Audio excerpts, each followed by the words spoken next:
पिरियडमध्ये तुमच्या बॉडीमध्ये म्हणजे तुमच्या ओव्हरीमधून एक रिलीज होत असते आणि हे रिलीज होणं म्हणजे सगळ्यात मेन मासिकाचं लक्षण असते. म्हणजे ह्यापासून एक रिप्रोडक्टिव्ह एजचं सुरू होत असते. तर ज्या वेळेस हा स्पर्म एंटर झालेला नसतो तर तेव्हा आपली बॉडी जे आपलं जे युटेरस असतं त्याच्यामध्ये एंडोमेट्रियम म्हणजे आपल्या गर्भाशयाची जे आतलं स्तर असतो त्याचं श्रेड म्हणजे ते खाली पडत म्हणजे ते वाहून जाते. म्हणजे त्याच्यामध्ये जो ब्लड असतो जो टिश्यू असतो तो खाली पडतात. ह्यालाच आपण मासिक पाळी म्हणजे ब्लिडिंग असं म्हणतो. म्हणजे आपल्या शरीरातलं आपल्या एंडोमेट्रियम ची जी लाईनिंग असते जी खाली पडते त्याला आपण पिरियड्स असे म्हणतो. तर सगळ्यात मेन ह्या एजमध्ये तुम्हाला इन्फेक्शन व्हायचे चान्सेस हे खूप जास्त असतात. का? कारण की जे आपला गर्भाशय असतो त्याचा जो मुख असतो तो ओव्हर झालेला असतो. म्हणजे ह्याच्या तुम्हाला इन्फेक्शन व्हायचे चान्सेस खूप म्हणजे खूप जास्त असतात.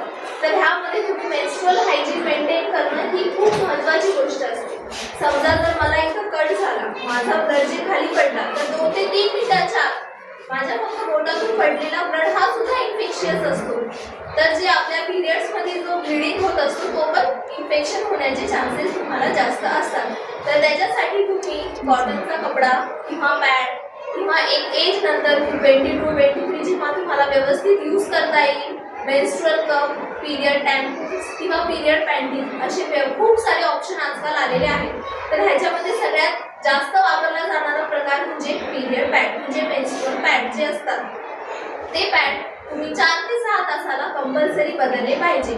मेन म्हणजे कसं असते कोणाला रक्तस्राव जास्त असतो कोणाला कमी असतो त्यानुसार पण मॅक्स पिरियड हा असतो की 4 ते 6 तासाच्या आत तुम्ही ते बदलला पाहिजे किंवा नाहीतर इन्फेक्शन होण्याचे चान्सेस वाढतात.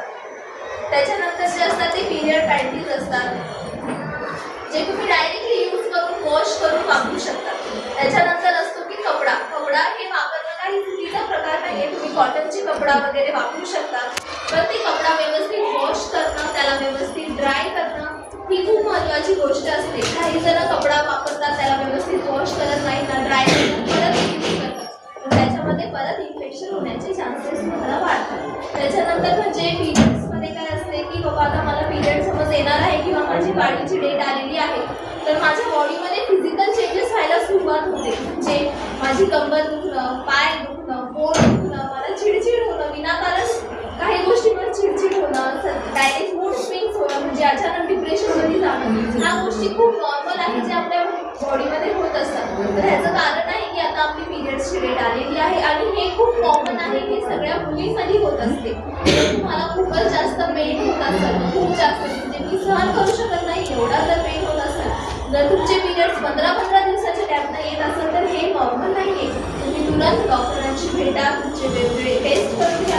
पिरियडचा हा सायकल असतो 28 डेज ते 30 डेज म्हणजे 28 दिवस किंवा 30 दिवसांनी जर तुम्हाला पाळी येत असेल आणि 4 ते 5 दिवस हे रक्तस्राव जर होत असेल तर ही एकदम नॉर्मल गोष्ट आहे. पण जर तुम्हाला 15-15 दिवसाच्या गॅपनं पिरियड येत असतं तर हे नॉर्मल नाही आहे. काहीतरी बॉडीमध्ये चुकीची गोष्ट होत आहे त्याच्यामुळे हे होते. जर तुम्हाला पिरियड्समध्ये पेन होत असेल तर हे खूप कॉमन गोष्ट आहे कारण आपल्या युटेराईन जे कॉन्ट्रॅक्शन्स होतात म्हणजे युटेरसमध्ये जी मुवमेंट होत असते त्याच्यामुळं हे पिरियड्समध्ये आपल्याला पोटामध्ये दुखणं कंबर दुखणं ह्या खूप कॉमन गोष्टी आहेत आणि हे होत असते. पुढची माहिती रेणुका पाटील